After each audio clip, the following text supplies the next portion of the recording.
Hello students, welcome back to online class. I have completed photochemistry chapter. So today we are going to study a new chapter, that is chromatography.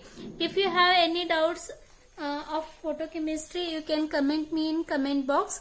Okay, so let us see the syllabus of this chromatography. So this is the syllabus of chromatography. It involves three subtopics, that is flame photometry, thermogravimetry and electrogravimetry. Okay, so it is basically a part of analytical chemistry. It is a branch of analytical chemistry. Okay, so let us see the syllabus which is involved in this chromatography. That is principle, its type, stationary and mobile phase, physical factors of separation, brief account of paper chromatography, calculation of RF value, brief account of column chromatography and its application. Next, in flame photometry, we are going to see its principle, limitation, instrumentation, flame photometric determination of sodium and potassium. Next one is thermogravimetry, its principle and application of thermogravimetric method, TZ and DTGA. Okay, so next one is electrogravimetry, its principle, instrumentation, gravimetric determination of copper.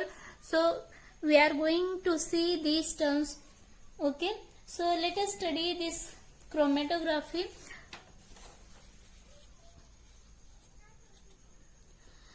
The chromatography terms, the word comes from the Greek word, that is chromatos. Chromatos means color and graphos means writing. Okay, its collective meaning is color writing. Okay, so one of the scientists who discovered chromatography is T.S. Wett in 1906. He discovered this chromatography. Okay, so he defined that chromatography as a method in which the components of mixture are separated on an adsorbent column in the different systems. Okay, so chromatography, it is a method which involves the separation of components of mixture. Means components of mixture can be separated into individual components. Okay, so before going to study this chromatography, there are some terms which are necessary to understand. Okay, so one is analyte. So there are different terms which involves the which are involved in chromatography, that is analyte, stationary phase, mobile phase, chromatography and chromatograph. So student, you have to remember these terms because I will use this term in often in during this whole chapter. So one is that analyte. So I think you are familiar with this analyte. Analyte is a substance to be separated during the chromatography. Analyte is a substance to be separated during the chromatography. Means analyte, it is a mixture of components that is to be separated into its individual components during this chromatography. Okay, next one is stationary phase. Okay, the name itself indicates that it is stationary, means it is immobile and immiscible. So this phase is immobile, means you can take solid, so it is insoluble and immobile. Okay, next, this stationary phase is also called as bonded phase. That is stationary phase that is covalently bonded to the support particles or to be inside the walls of the column tubing. It may be solid or liquid. How it is bonded to the column tubing, we are going to see in next few minutes. Okay, so next one is mobile phase. So the name indicates mobile, means moving phase. Okay, so it is a moving phase. It moves in a definite direction. Okay, so it may be liquid or gas, or it may be supercritical fluid. Okay, so the mobile phase consists of sample being separated or analyzed. Means in this mobile phase we have to dissolve the analyte or the component to be separated. Okay, so this mobile phase consists of the sample, or we can say analyte. Okay, then the solvent that moves the sample. This mobile phase is the solvent that moves the sample. Basically it is a solvent.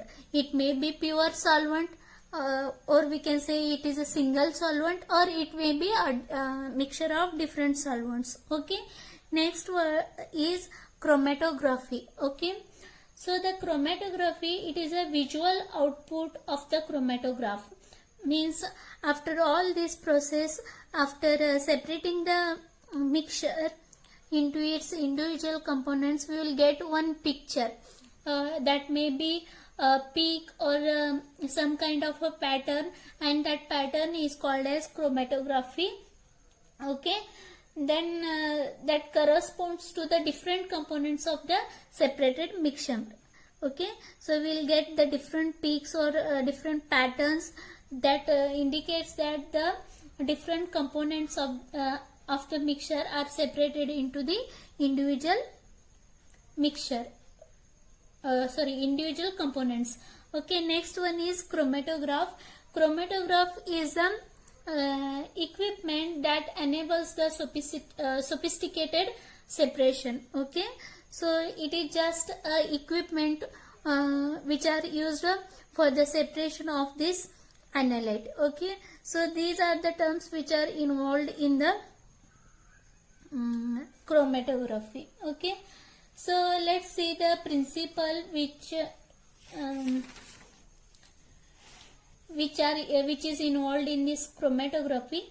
So in this method primarily used for the separation of components of the mixture or component of the sample, in which components are distributed between the two phases, one of which is the stationary phase and other is the moving phase. The stationary phase may be solid or liquid, supported on the solid or gel, and it may be packed in the column or spread as a layer or distributed as a thin film.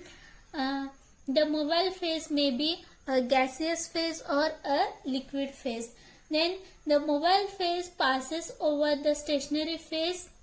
This mobile phase passes over the stationary phase, transport the component of mixture at the different speed in the direction of the flow of the mobile phase.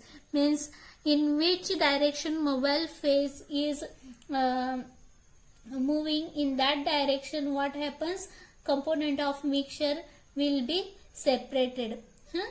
Then the separation of component is results the differential affinity of the components for the mobile phase and stationary phase. So this principle you can understood in better way after studying some method. Here there are different types of chromatography is there, that is we can say paper chromatography, column chromatography, or thin layer chromatography, high performance liquid chromatography. Okay, so there are different types of chromatography are there, but for your syllabus only two types of chromatography is there, that is paper chromatography and column chromatography. Okay, so today we are going to discuss some first column chromatography, then we will see once again the principle of this column chromatography so that you can understand the chromatographic principle in better way. Okay, so let us see the column chromatography. Okay, so column chromatography is basically it is a type of adsorption. Okay, adsorption chromatography. So there is a difference between adsorption and absorption. Adsorption means here the particles are get adsorbed on the surface. Okay, but absorption is different. I think you are familiar with these terms. I am not going much into that. So let's think that this column chromatography, it is basically type of adsorption chromatographic technique. Okay, here the separation of components depends upon the extent of adsorption to the stationary phase. Here the stationary phase is a solid material packed in a vertical column made of glass or metal. So column chromatography, for this you can just think that it is a just column means just your burette. Okay, just like your burette. Okay, so it is having it should have the graduation means readings on that column, and it is provided with the plug at the bottom. Okay, so these types of now let's see the stationary phase and mobile phase which is involved in the column chromatography. Okay, so in the column chromatography, stationary phase is a solid. For this stationary phase we can also called as adsorbent. Okay, in column chromatography, stationary phase is solid. Okay, solid. The most common stationary phase for the column chromatography is silica gel, or it may be alumina. Okay, most common stationary phase which is used in the column chromatography is silica gel or alumina. Okay, next mobile phase. Mobile phase, or we can say it is a eluent. Okay, so this mobile phase is either it may be a pure solvent or it may be a mixture of different solvent. Okay, then the choice of eluting solvent should be ensure that the sample is soluble in that mobile phase. Okay, so the solubility of the sample should be in different way. Means if the sample is highly soluble, then what happens, melting point will move quickly, so resulting in non-separation. Okay, so the different components of the mixture should be dissolved in different way. That how they are, I will tell you afterwards. Then first we will see the requirements for the column chromatography. So the requirements for the column chromatography is first, that is vertical column, that is just like a burette, that should be glacis apparatus, that should be provided with the knob at the bottom end, and this is preferably a burette shaped cylindrical column with a graduation or reading. Okay, like this. Okay, so the column chromatography requires a vertical column or it may be a glass column with a knob at the bottom end, and this is preferably a burette shaped cylindrical column with a graduation or reading. There should be graduation on this vertical column. Okay, next we require the stationary phase or adsorbent. So here in this column chromatography we can use what, fine sand, but that sand should be of uniform size and shape without any contamination. Means that sand should be fine and it should be in pure state, that should not include any impurities. Okay, then the mobile phase which is preferably used in this column chromatography, it is a solvent.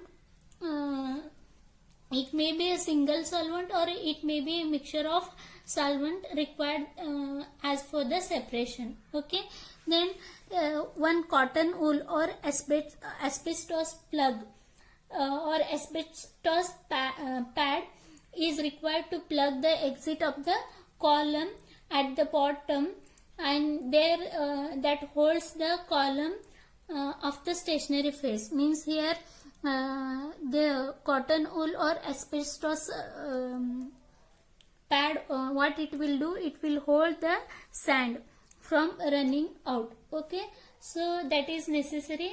And let's see how this procedure will take place. First, what we have to do here, stationary phase or stationary phase material, that is silica, is sufficiently moistened. Here first we have to fill this column with the fine sand uniformly, and then that stationary phase material is sufficiently moistened by mobile phase. Means that sand is moistened by adding the mobile phase. Okay, then that is packed sufficiently in the column with the cotton asbestos or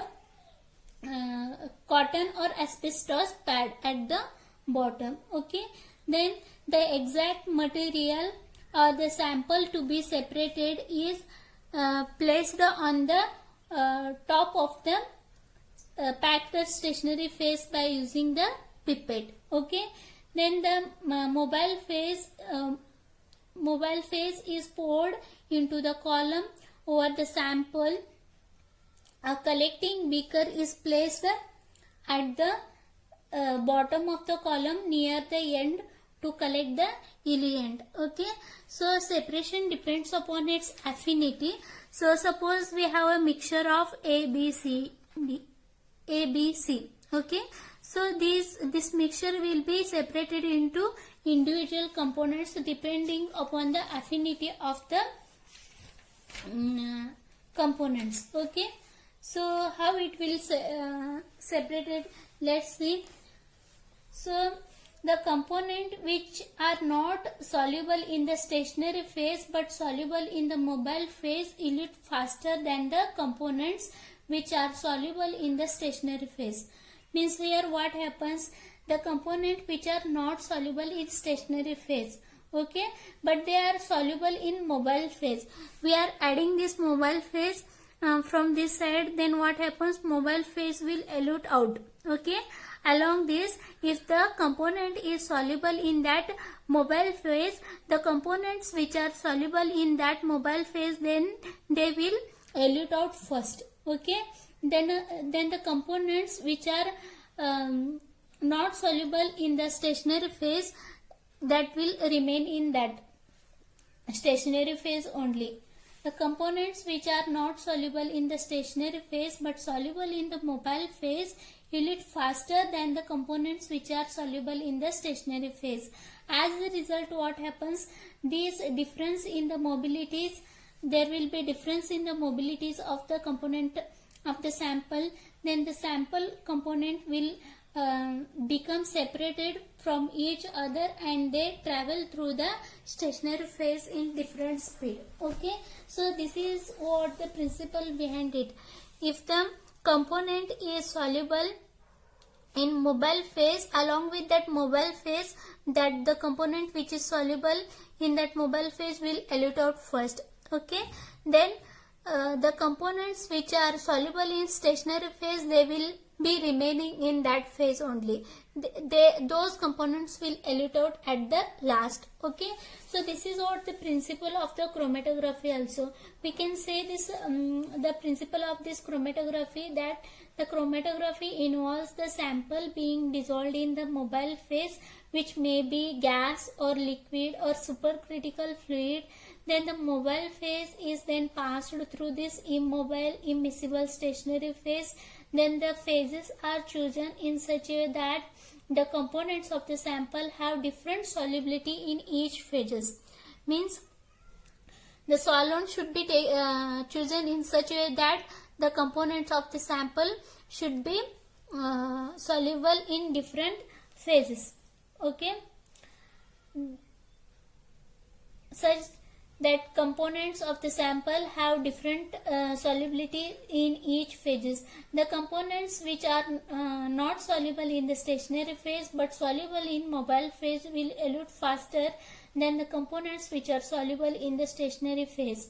As a result of this difference in the mobilities, and the sample component will become separated from each other as they travel through the stationary phase. Okay, so this is the principle of the chromatography.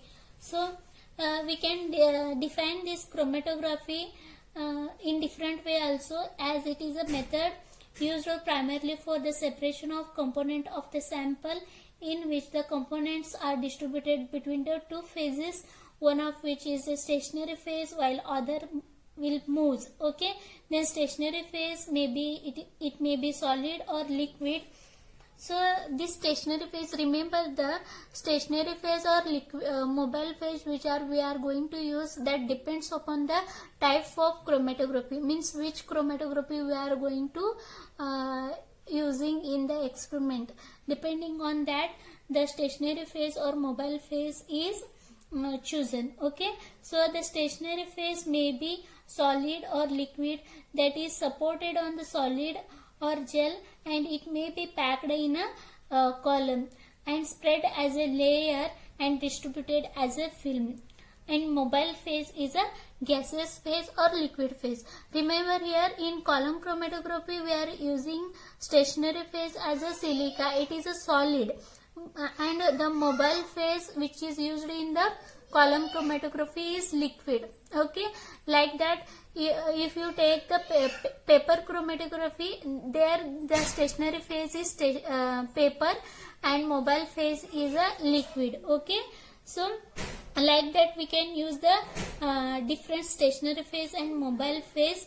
Okay, then the mobile phase, it is a gaseous phase that passes over the stationary phase and transport the component of mixture at the different speed in the direction of flow of the mobile phase. Okay, the separation of component is a result of the differential affinity of the components for the mobile phase and the stationary phase.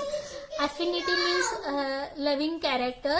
So if the sample component is dissolving or it is soluble in the mobile phase, that will be separated along with that mobile phase only during the elution.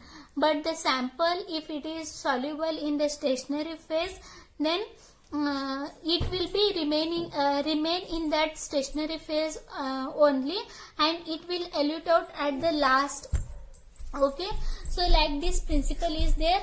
And for this chromatographic technique, it is a very rapid technique, and it requires a very simple apparatus, and it can be carried out in a micro or semi micro scale, and very small quantity of mixture is required for this analysis. Okay, thank you.